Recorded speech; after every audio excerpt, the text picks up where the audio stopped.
Esoteric Encyclopedia of Eternal Knowledge by Vernon Howard. Starting with U. Unblocking.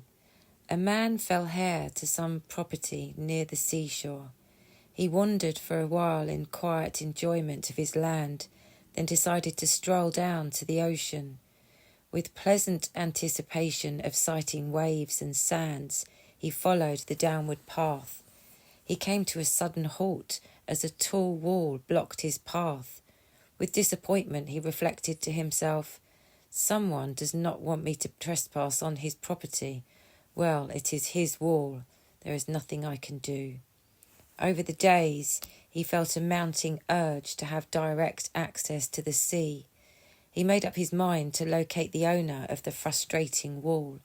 Checking land records, he identified the wall's owner.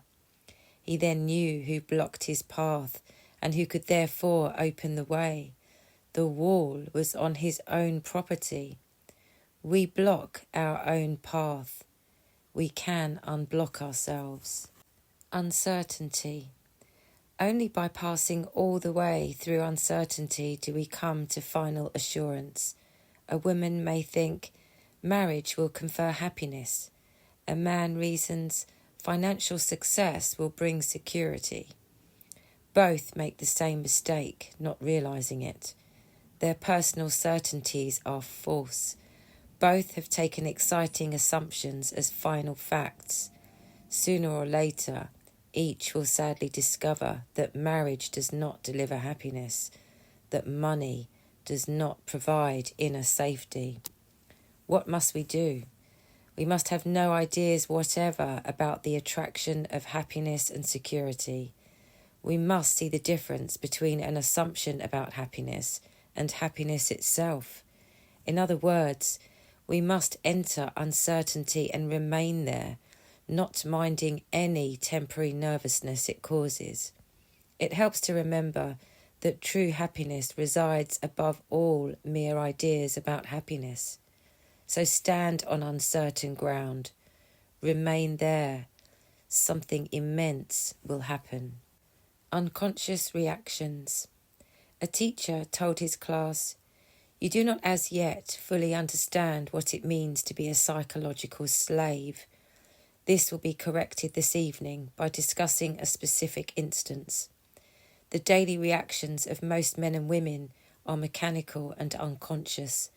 They react according to habits and patterns picked up over the years.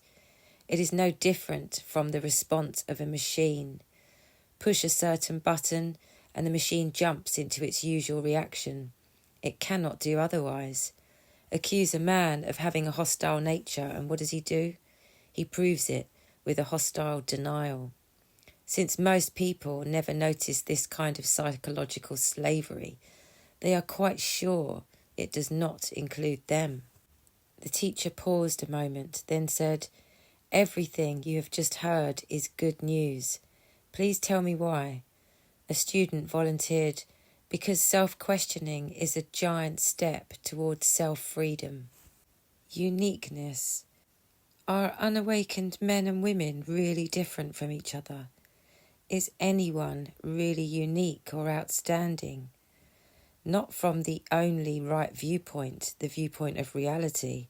Mr. A thinks he is different from Mr. B, while Mr. C is convinced he is different from both A and B. They are, in fact, exactly the same, for they share the same neurosis. All live in the same haunted house. They are different only on the surface, only in the particular ways they suffer from themselves. But there is genuine uniqueness.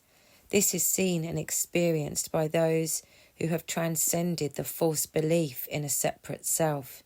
Strangely, uniqueness appears at the same time it seems to disappear. This is perfectly understandable. Counterfeit uniqueness, with its vanities and sorrows, goes away as self-knowledge increases. Then the uniqueness of living within the whole appears to the individual. Having seen what uniqueness is not, he sees and lives what it is. Universal law.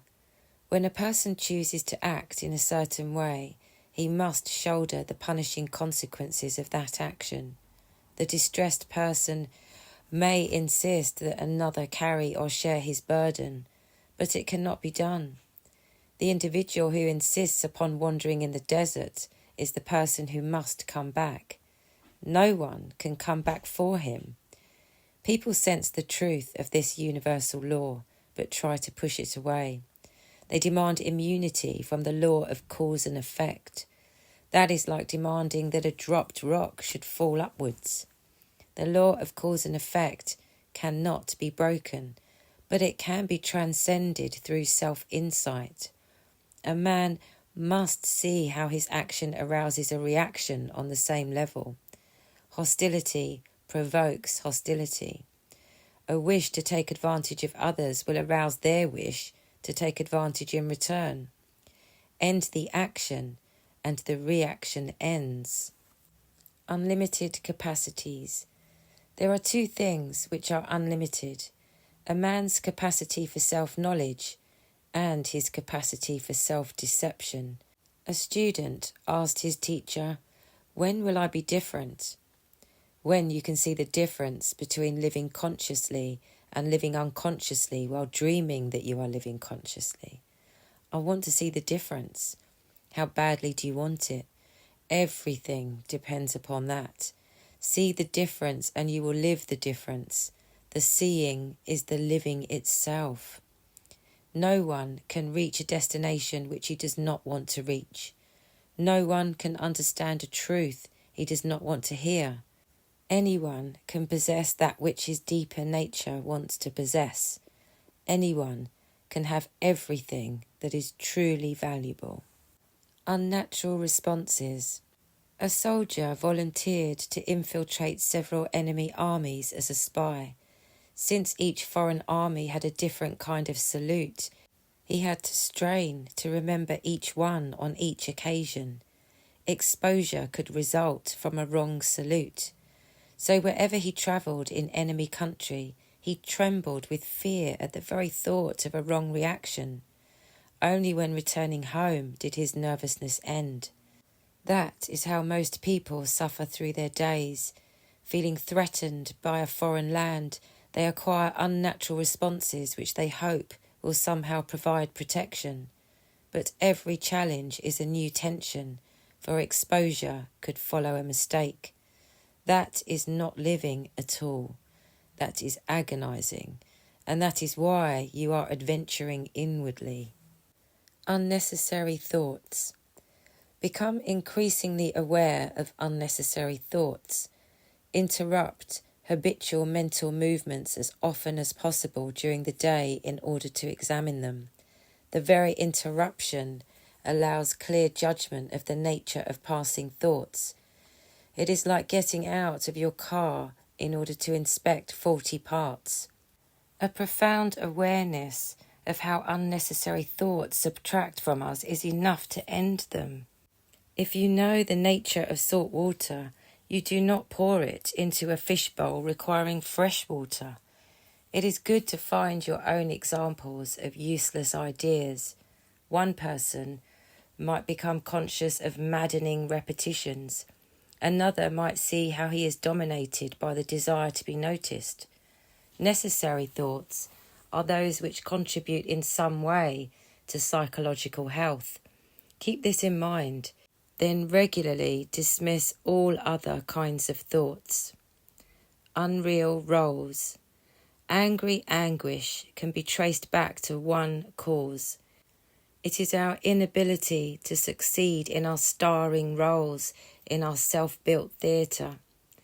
A man selects the role of being someone who is entitled to money and respect and attractive women.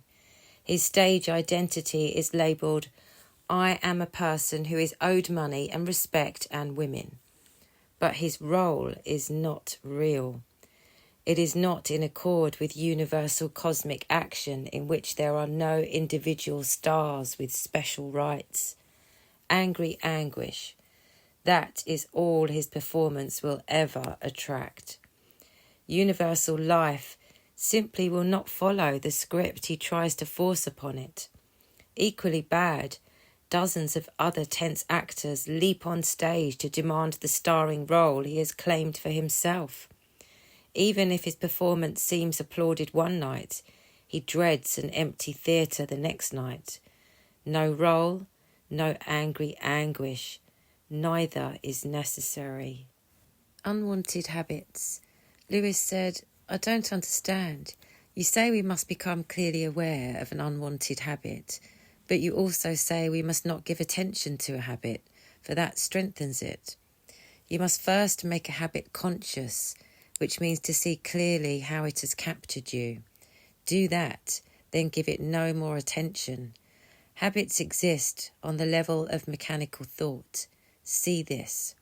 Next, see that any mechanical thought about a habit, such as worry, keeps the mechanicalness in motion. Break arising mechanical thought by suddenly becoming conscious of yourself, for example, by being aware of where you are. As consciousness replaces mechanicalness, the habit fades and stops. When you don't add fuel to a fire, what happens to the fire? Unwise builders. There was once a village where carpentry had become a lost skill. The people had neglected home building for so long they no longer knew how to build safe and comfortable dwellings. Hearing about an expert carpenter, they called him in with the request, "Please show us how to build adequate homes."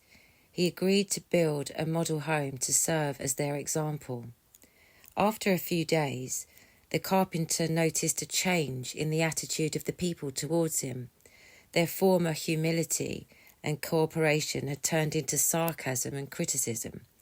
It was obvious that they had developed a strange jealousy of his great skill. Before the model home was half finished, the people's hostility had grown into an aggressive rage. Using threats and insults, they ordered the carpenter out of town. Quietly picking up his tools, the carpenter departed. The next day, the excited people began to build homes for themselves. Some gave up in despair after a few hours. Others finished their homes, which collapsed in the wind. But the greatest tragedy was that no one ever realised how foolish he had been to not learn from one who knew. Useful lesson. Requested Diane, give us a useful fact about suffering. All suffering can be attributed to our insistence upon trying to prove that an illusion is a reality. For instance, the illusion that we can hurt others without also hurting ourselves. If we really understood that, we would never hurt anyone. You can see it. Picture in your mind a poor and wretched man whose only possession is a tree producing sour apples. Since the sour apples are plentiful, he sells them to his equally poor neighbours. Though disliking sour apples, the neighbours put up with them, for that is all they have to eat. Now look at the owner of that apple tree. The only food he has is the same sour apples he sells to his neighbours. So he must suffer from the same sourness he gives to them. Do you know how few human beings on earth really see this? Said Diane, we want to see it. We want a new apple tree. Use negative feelings. As you suggested, said David, I mentally noted the painful feelings that passed through me today. It was surprising to see so many. During a morning incident at work, I felt foolish over some remarks I made. In the afternoon, I was with a group of people when suddenly I felt rejected by them. You have emphasised that self-knowledge begins with self-observation. I have started with this, but what next? There are many ways to use self-inspection, which will be covered in future classes, but here is a general rule. Use painful feelings for positive results. Be like a skilled violin maker who carves a beautiful instrument from scrap wood. In other words, do not be negative towards negative emotions, but ask how they can aid self-awakening. Use of mind. Imagine a man lost in the wilderness with only a horse for a companion. Not knowing the way out, the man distracts himself by teaching the horse all kinds of tricks. The animal is taught to trot round in a circle while carrying a load of stones. It is trained to take a drink of water at a shouted command. The horse becomes quite clever, but the man remains lost because he does not ride the horse out of the wilderness.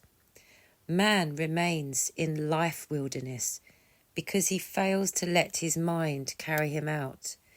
Here are 3 ways anyone can begin to use his mind for self-rescue. Please your wish for self-transformation instead of pleasing clever but useless activities. Please what is right instead of pleasing what is noisy. Please your original mind instead of pleasing what confused society demands of you. V. Valuable facts. Please supply a helpful fact we may be missing. There is no such thing as a man and his psychological location. He is his own location. His nature is his location. See what this means? Whoever complains about his psychological location is complaining about himself. At yesterday's class, you said that spiritual facts can be misused. What did you mean? Spiritual facts are a burden to those who use them for vanity-building purposes. This happens when someone quotes many spiritual facts to boast about his knowledge. But spiritual facts are a guide to whoever uses them to rise above vanity. This occurs when someone lets a fact destroy a flattering illusion about himself. Esotericism says that negative compulsion activates most human behaviour, which is an obvious fact. But how then can we break out to find our true good? Regardless of how it now seems, no one is compelled to act against his true good. Compulsion operates only when we fail to see the alternative, which is natural and spontaneous action. Valuable self-transformation. It is a fact that invisible thoughts reproduce themselves in the visible world. Knowledge of this can bring fast and valuable self-transformation. We know quite well how a camera faithfully reproduces whatever is in line with its inner sight. If pointed at a sparkling sea, it reproduces that sparkling pleasantness.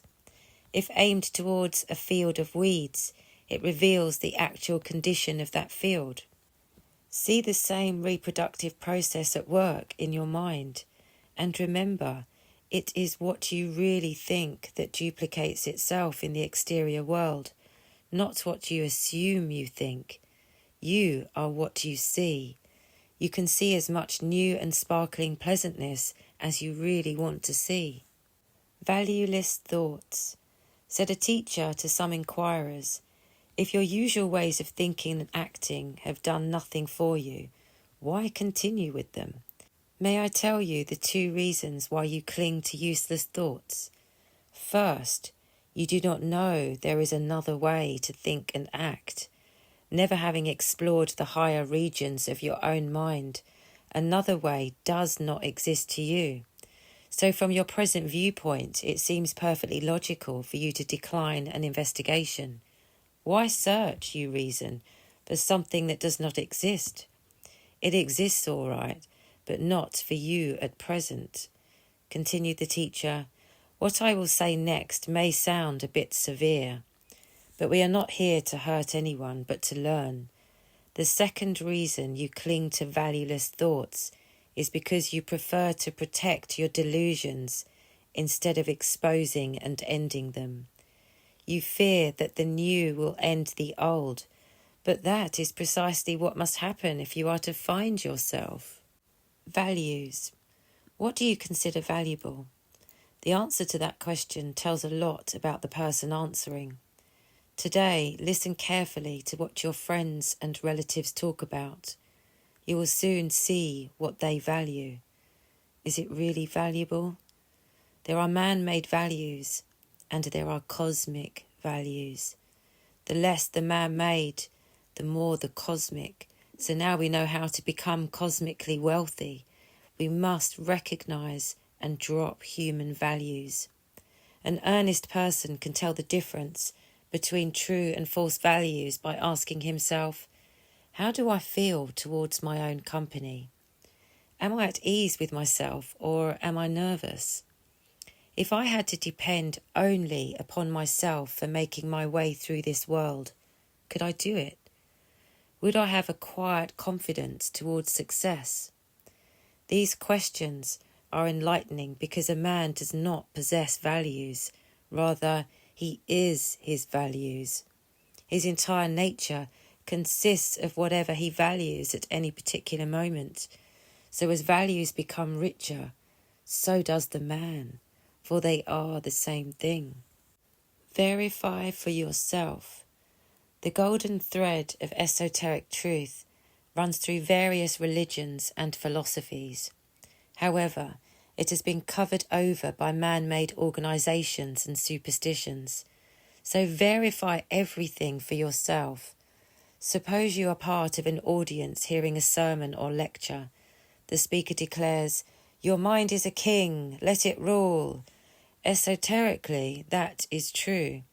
Each man's mind is indeed a monarch, but unfortunately, most people have abdicated the throne. However, we have some questions about the speaker himself. Has he established his own mind as a king, or is he merely repeating mechanically a truth he picked up somewhere? Does his private life match his public preaching? The speaker next urges, "Go into action. Action is all that counts. Get involved in making this a better world." This is horrible advice. Any action apart from self-knowledge heads straight for the howling jungle, which today's news reports prove. The mind which indeed reigns as king knows instantly the difference between sense and nonsense. Vessel of gold. During the California gold rush, a sailing vessel was due in New York Harbour about the 1st of July. Awaiting its cargo of gold, the ship's owners watched the seas anxiously as July came and passed. At the end of August, the ship was given up as lost at sea. But its sails were sighted on the 5th day of September, after which it entered the harbour with its rich cargo. The vessel had not been lost at all. Severe storms had forced it to make several extra stops for repairs. Every man and woman is a vessel of gold who has not yet reached the harbour as yet. See the riches of your true nature.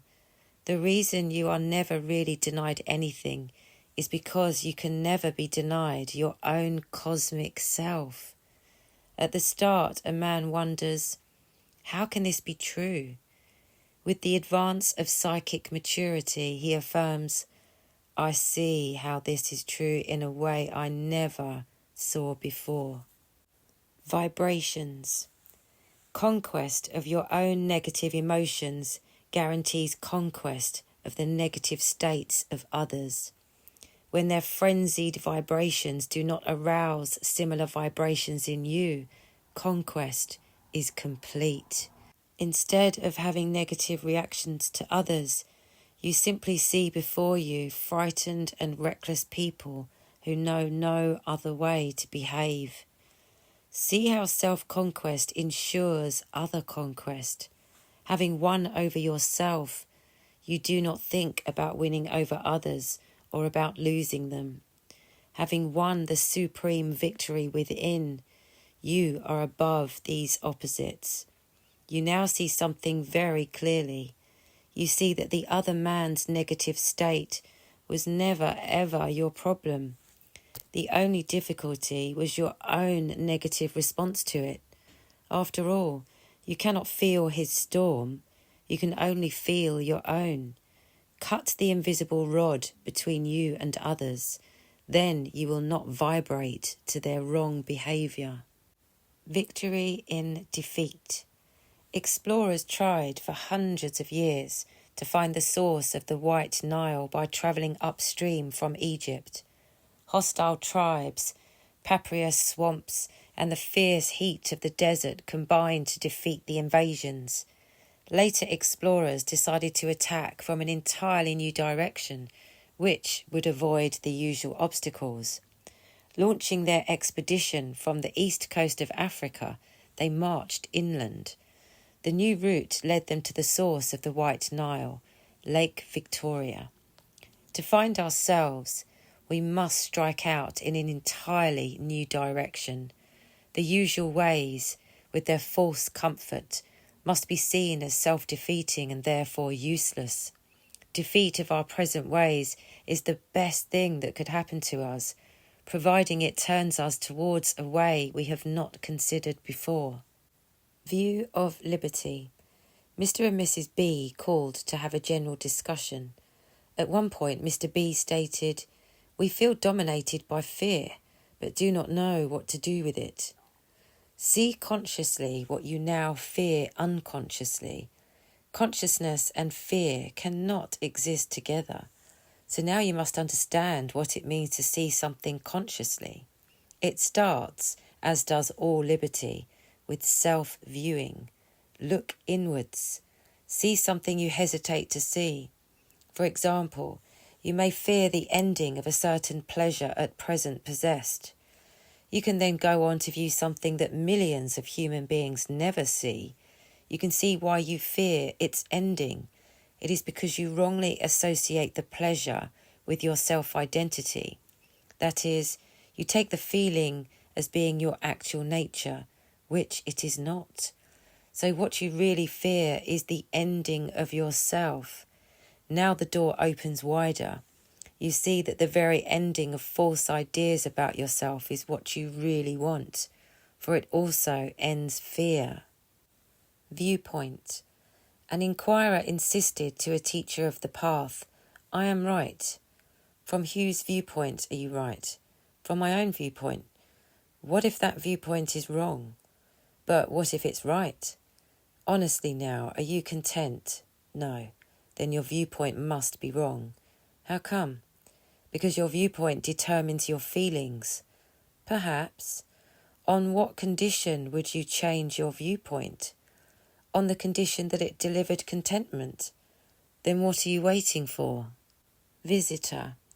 An insincere man wished to make an appointment with a widely honoured teacher of truth. He approached the teacher's assistant with the request, "Please set down time and place for me to see your superior." The assistant, who knew a few things about human nature, nodded. "First, you must pass a test which will reveal your ability or inability to benefit from seeing the teacher. Are you willing to take the test?" Yes, the visitor impatiently agreed. The assistant nodded once more. "I see. Please let me ask you a question. Why do you wish to see the teacher?" "I want his advice." "Do you truly want his advice, or do you merely wish to be the centre of his attention?" The visitor replied angrily, "Of course I want his advice. Let's get on with the test of my sincerity." You just had it. Volunteers. The leader of a class in Toronto, Canada, began the evening by saying, "This is volunteer night. Volunteer anything informative and helpful to the rest of the class." A student said, "I finally understand a lesson given last month. We were instructed to not be the slave of another person's neurosis. I observed my reactions when others showed hostility towards me. I saw how it scared and subdued me. I am now aware of my slavery, so I'm off to a good start towards ending it." Volunteered a second student. "I've been studying wrong ideas. False ideas are like counterfeit money which people pretend to value, but which they want to pass off onto someone else. This made me think more deeply about the only source of true ideas, our purified nature. The mind that finds itself never accepts another man's map, but makes its own." Voyage to newness. We must have correct instructions for making the voyage to newness. they can come only from a man who lives from his own mind. A man who lives from his own mind might ask a troubled inquirer, "What are you worried about?" But he is more likely to ask, "Who are you worried about?" The teacher asks this because he knows exactly where the worrier has gone wrong. His question has the intention of getting the inquirer back on the right road. The troubled person still believes he consists of his accumulated bundle of memories and experiences. By challenging his false identity, the teacher leads the worrier towards his own challenge of it.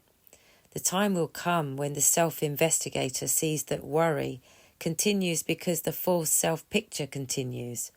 He then knows what to do, which is to drop the imaginary self, which he does with great relief. W. Walk away. Every man or woman who wants to become a different kind of human being should study the following ideas carefully. There are thousands of distractions and self-deceptions available to mankind. Most people frantically collect all they can get, but all of them combined are not enough to prevent agony and terror from breaking through. No man-made locks and bolts are strong enough to prevent ghosts from invading and haunting the human house. Where has the individual gone wrong? By living in artificiality. Distractions are desperate artificialities. The fear is intense, for a man on a mental vacation always fears the day he must return to work. To become a different kind of human being, a man must begin to walk beyond his favourite distractions. Even from the viewpoint of everyday happiness and efficiency, no other course makes sense. So dare to walk away from distractions. It is by this method that we find our way back home. Watch human nature. At your first opportunity, watch any group of people debating a controversial topic, such as religion or politics. Quietly but alertly sit there and watch human nature express itself, which will be unconscious and mechanical expression. You'll be observing human beings dwelling under psychic hypnosis, who believe themselves to be wise and decisive. They are neither. They are scared and confused human beings who have never seen themselves as they really are. Be sure to remain a neutral observer. Do not take sides. Neither agree nor disagree with anything anyone says. Concentrate on seeing men and women as they exist beneath their habitual masks. Watch faces which suddenly become defensive or hostile or perplexed. Notice that woman in brief distress at being caught out of her usual role of being a pleasant person. See that man playing the role of a superior scholar who is tensely anxious to make others think it is real. Be aware of the arrogance and contempt, the frozen smiles, the pathetic attempts to appear composed. See people as they really are. It promotes self-transformation. Watch with interest. What about those times when you feel all alone, having neither exterior support nor sympathising thoughts? Each time you are thrown back on yourself, you have a great opportunity to lose the weak parts of your psychic system. So make the most of it. When all alone, with no rescuing friends or comforting plans, be sure to stay all alone. This can be done when surrounded by people, for you are practicing psychological aloneness. Standing all alone forces weak thoughts to depart and invites strong ideas to enter. So remain alone. Watch with intense interest the different inner condition this creates. This is a conquering condition. The gate is opening. Remain where you are until it opens so wide you see the other land. Ways of approaching truth. Wishing help in expanding his business, the owner of a large store decided to consult a merchandising expert. On his way to the appointment, he met a friend. The owner mentioned his appointment, after which the friend asked, "What is that paper in your hand? Questions to ask?" "No," said the owner. "I have a plan for expanding my business, which I want him to approve. But what if he rejects it? Then it proves he is no expert. Are we approaching truth with an open and teachable mind, or do we merely wish approval of our preferred plan? Are we getting out of our own way, or are we only appearing to do so? Are we desiring that which will transform us, or are we seeking that which will please us?" Weather conditions. There was once a man who loved to roam the woods and fields surrounding his cabin, observing the ways of nature. One stormy season, he was forced to remain indoors for most of the time. Visitors said to him, "It must be hard for you to be denied your customary strolls." The man showed them some figures of birds and animals he had carved from wood. "Regardless of the storm outside," he replied, "I always have an enjoyable time." The interior man can always have a good time regardless of exterior storms. The inner is independent of the outer. The ups and downs of an incoherent society have no negative effect on the person who knows himself. His creativity is not restricted by seasons or circumstances. Reader, think what this means. Be your own fair weather. What esotericism means. A group of students in France entered the classroom to see the following lesson on the blackboard. Learn what esotericism means when it says, "One right thought can banish every pain and trouble." There is a special kind of indifference which wins. Inquire into your relationship with yourself. The description of the lake is not the lake itself. Happiness comes only through self-unity.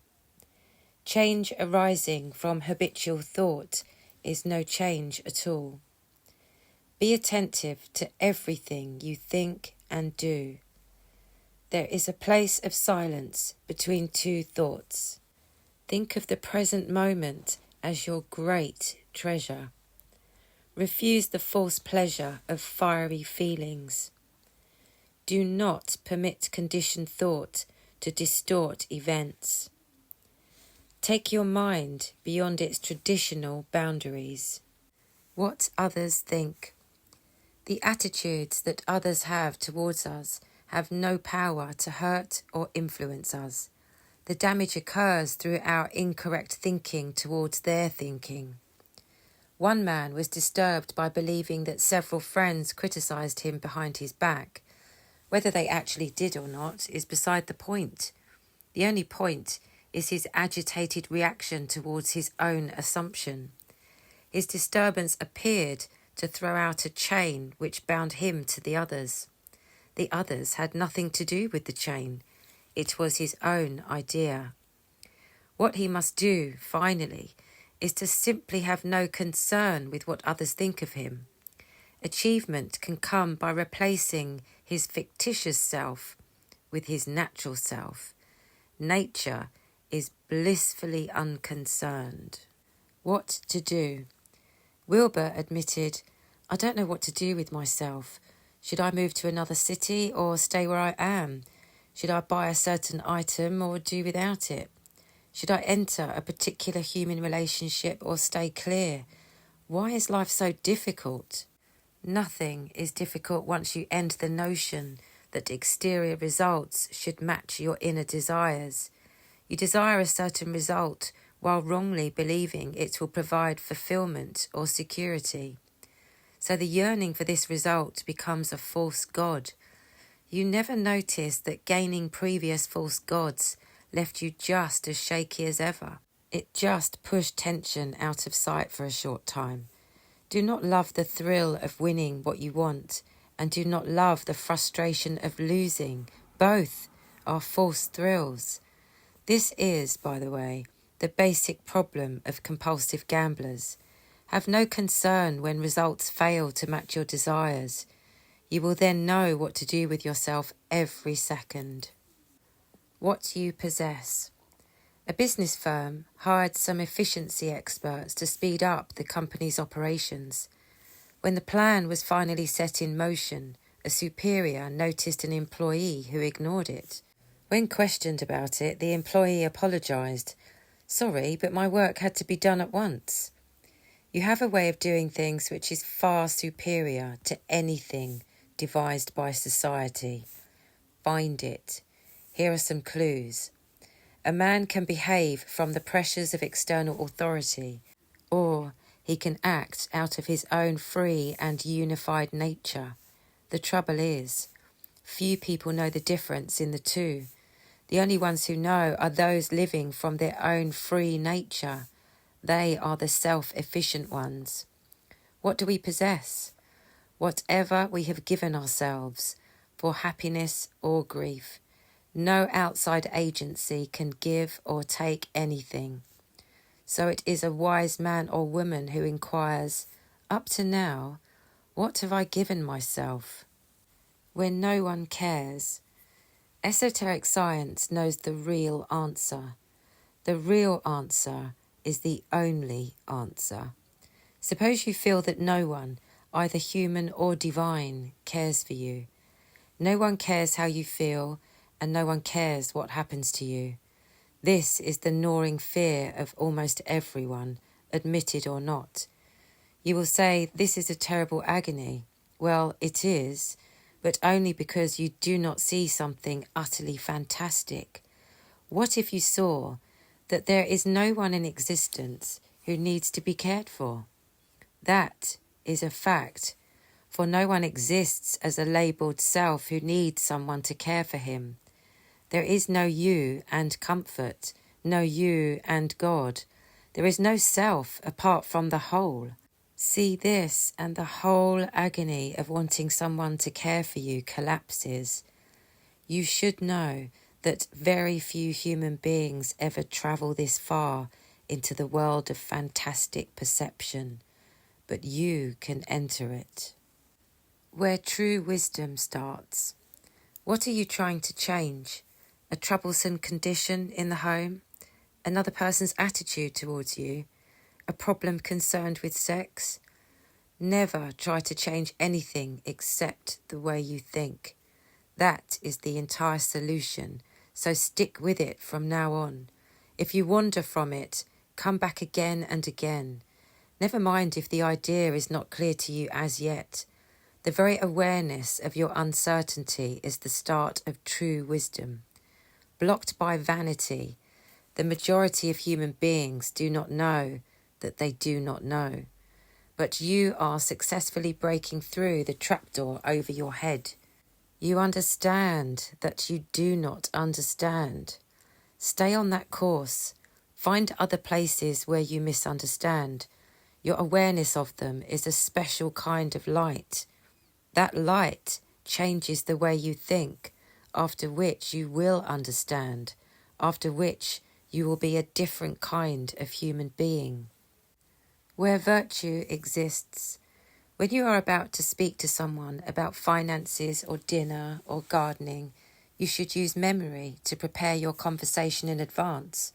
The amount of thought given to it depends upon the importance of the matter. But when you're about to speak to someone about God and goodness and truth, you should prepare nothing at all. Here is why. Memory rightly serves us when handling the everyday matters of finances and dinner. Wishing to know how to cash a cheque today, we remember how we cashed one yesterday. That is right use of memory. But God and goodness do not exist in memory. Memory is mechanical, so any so-called goodness we draw from it will have a mechanical nature, having no real life, no power to guide and heal. Virtue does not exist in memory time. It exists only in the pure present. So when speaking about spiritual subjects, leave memory out of it. Speak only from the pure present. That is where God and goodness exist. Whisper of good. While reading a book, you've probably had a certain experience. All of a sudden, you feel the urge to stop reading. At first, you are not sure of what is happening. Then comes a whisper from your mind. Wait, go back, note that misspelled word. Your knowledge of right spelling caught an error. You feel better only after observing the mistake and correcting it in your mind. It is our faculty of psychological correction which must be heeded and obeyed. It whispers for our good. We must not be upset over any interruption it makes in our day, for that is part of the correction. Knowing what is right, this faculty requires only our cooperation in order to make us right. It is the way of delight to let new understanding shine upon difficulties to make them disappear, just as dew disappears under sunlight. Whole mind. Most human beings are fixed on the level of mechanical thinking. They think what they think because that is what they always think. This produces many familiar figures you see in the world of people. It includes the so-called intellectual who preaches dramatically and endlessly, but who is merely a parrot who repeats what he has heard from another parrot. One of our aims is to go beyond mechanical thinking to a full use of the mind. Only a whole mind knows compassion, for it has put an end to the artificial compassion of the mechanical mind. To rise above habitual thought, take paper and pencil. Write down any sentence from this book which appeals to you. Read and reflect until its meaning is clear in your mind. Next, write down its meaning in your own words and in a single sentence. Just let yourself go and express the same thought in any way you like. Do this with other sentences. It makes a thought your thought. Instead of merely describing a sparkling stream, you personally swim in that stream. Whole world. Any time you fearfully feel the world is closing in on you, stop that feeling at once. Replace it with awareness of a fact. The fact is, the world cannot close in on you because there is no world, and you at all. You are not apart from the whole world. You and the whole world are the same thing. So do not think from that part of the mind which divides everything into opposites, such as you and I, you and success, you and the world. Think from your whole mind, and the illusion of separation vanishes. In this new thinking, you can never feel that the world is closing in on you. Take this opportunity to turn mental insights into practical actions. Apply the ideas you've just read to daily life. For instance, see that feelings of financial pressure exist in you, not in the outer world. Now, where must you regain self-command through self-insight? Within.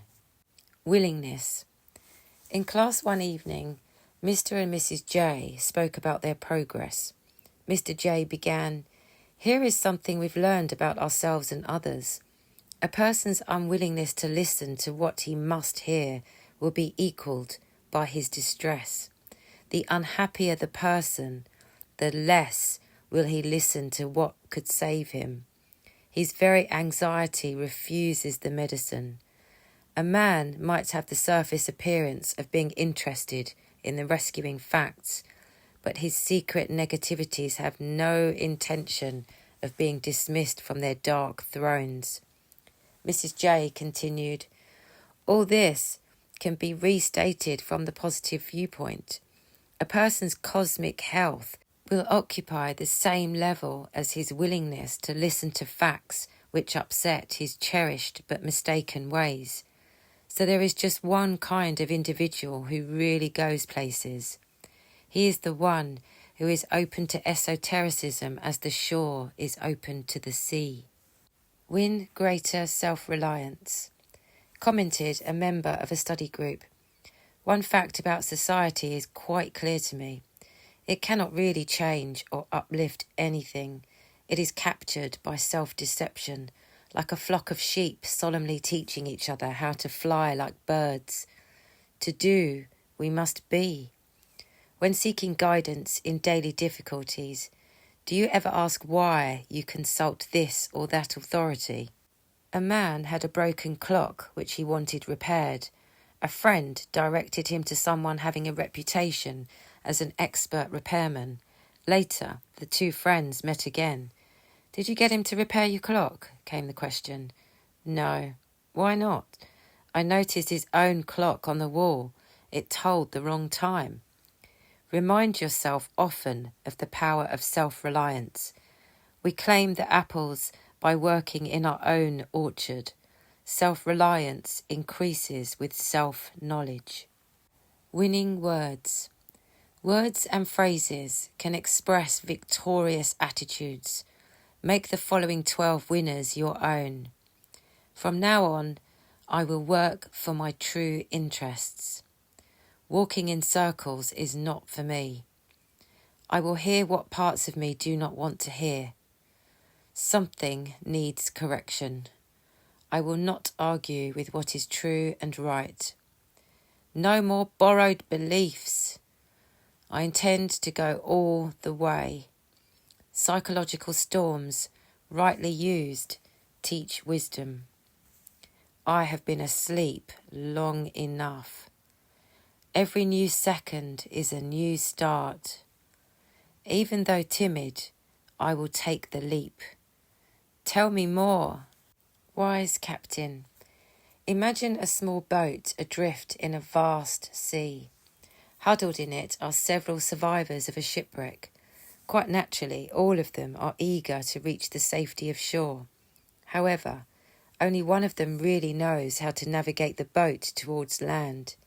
He offers to take charge of the rescue voyage, but the others shove him aside with nervous arguments. One by one, the others try to steer the boat, but everyone senses they are drifting in circles. All the while, the knowledgeable man patiently speaks about his qualifications as a skilled seaman. The others calm down long enough to see how wisely he talks about winds and currents and directions. Convinced of his skill, they appoint him their captain. When finally sighting land, they are glad they did. Man is a rocking boat, crowded with argumentative and self-glorifying personalities. But there is also one wise and calm self, which knows how to do the good and necessary. So listen for him, listen to him, and appoint him the captain. Wonders of nature. Henri Frédéric Amiel was a philosopher and a lover of nature. His fragile health confined him to the regions around his mountainous home in Switzerland. Like Henry David Thoreau, Amiel delighted in strolling among the beauties of the unspoiled land. One typical pleasure came when he was lying under a tree and visited by 3 butterflies. Amiel was fascinated constantly at the natural wonders encountered on his walks. He writes, "I went out into the garden to see what progress the spring was making. Delightful surprise! He had discovered a small plant that had flowered during the night." While strolling, Amiel was also pondering. He reflected, "We must know how to put occupation aside, which does not mean that we must be idle. In an inaction which is meditative and attentive, the soul itself spreads, unfolds, and springs afresh, and, like the trodden grass of the roadside, becomes new, spontaneous, true, and original." World conquest. If your usual ways of handling your world have not worked, try this one. Do not strain to hold your world in place. That is a tiring and unnecessary task. Let your world be whatever it wants to be, after which you will be who you really want to be. Why is this so? Because your undivided nature will realize that you and your world are one, and that it was always this way in reality. You conquer the world by being the world. Reflect on this every day. Many people cannot accept anything that cannot be seen or heard. This limited thinking prevents entrance into the invisible world of higher power. The science of mathematics cannot be seen, yet it can be used for practical purposes. Esoteric science is like that. Worldwide chaos. Please comment on social rebellion. A man's rebellion against anything except his own misunderstanding will only perpetuate the world's confusion. Social chaos is the sum of thousands of individual confusions. But how many people will allow this obvious fact to penetrate? What can be done about it? Individual and collective healing will start when self-evasion and self-deception end. Everyone offers to help a screaming society. Everyone claims to have the answers. Everyone lowers his bucket but never asks what is in the well. Where does an enlightened man fit into the picture? An awakened man knows what he is doing, but few others can follow and understand his actions. His secret ways no more exist to the hypnotized man or woman than a diamond exists to a sheep. Just try to tell a sheep about a diamond. However, human beings who are tired of being sheep can be told about higher actions. Worthwhile friendship. Asked Stuart, Christ and others taught that we should be in the world but not of it. What does that mean? It means that you can have social and physical relationships with others while having nothing to do with them spiritually and psychologically. Light and darkness cannot mix, but beware of self-deception here. Someone can easily imagine he is spiritual and noble, yet be a major contributor to human madness. You will be in the world but not of it when you no longer think others owe you something. Dorothy contributed, this indicates a need to look closely at what society calls friendship. Authentic and worthwhile friendship occurs when something true in you communicates with something true in another person. All else is dependency, self-interest, artificial behaviour, or some other counterfeit of authentic friendship.